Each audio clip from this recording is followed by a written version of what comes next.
Hello guys, welcome.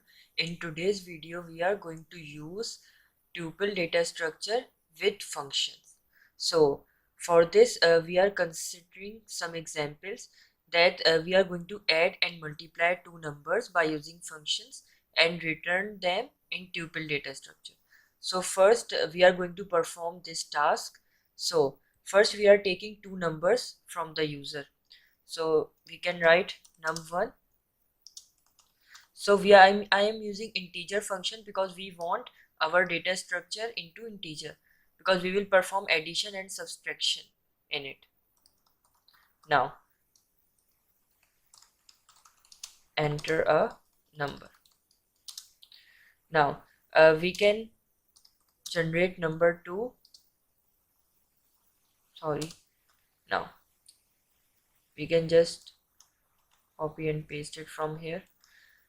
Now these are the two numbers of the user. Now we can generate our function addition. The name of the function is addition here, and we are generating two numbers that we will return the two numbers in the form of tuple. So we have to generate two augmented variables. So a and b are the two augmented variable of the function. Now in add variable we can store the addition of these two numbers, and in multiplication variable we can store the multiplication of these two numbers. And now we can directly return add and multiplication. Now we can call our function by using the print function here. So addition, and we have num1 and num2, right? So as you can see, if I run this program, you can see here it is asking to enter a number. Suppose I write here 4 and then I write here 7. You can see here 4 and 7, their sum is 11, and the second element of the tuple is its multiplication. So 4 into 7, we have 28 here. So we have performed the first task. Now we are going to perform another task. We use tuple data structure and convert it into list data structure. Now for this we have to first, suppose this is we are using tuple data structure 1 3 4 5 6 7 8 9 and 10. So this tuple contain 10 elements, and then we can use function here. So as we use function, we can directly use tuples is the name of the function, and then we have to just return tuple into list. So we can use just one augmented variable in our function. So the strength of the augmented variables depends on how many variables or how many numbers you are returning at the last of the function. Alright, now we can directly convert it. As we know, first list is the variable, we store the list, and then we can convert the augmented variable into list, and then we can directly just return list variable, and then we can call our function.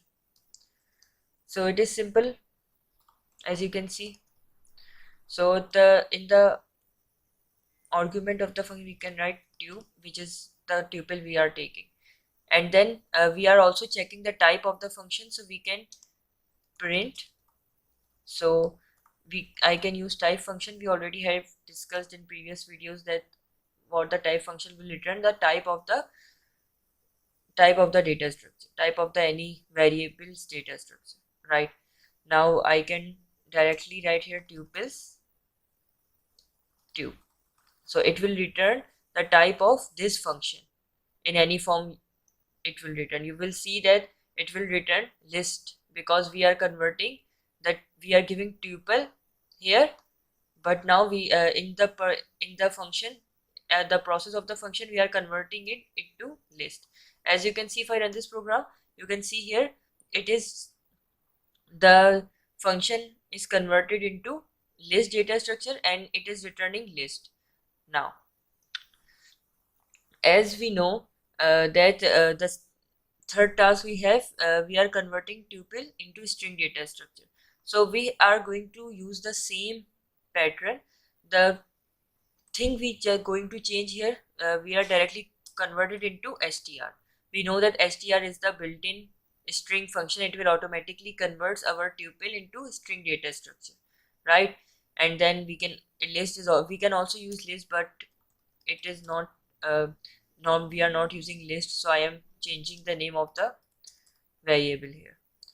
And then name we can the name of the function is tuple. It is completely fine. So the main thing we have is here, the keyword, the key step is here, that we are converting a tuple into a string, and then we can directly check the type of the function. You will see that it will convert into a string.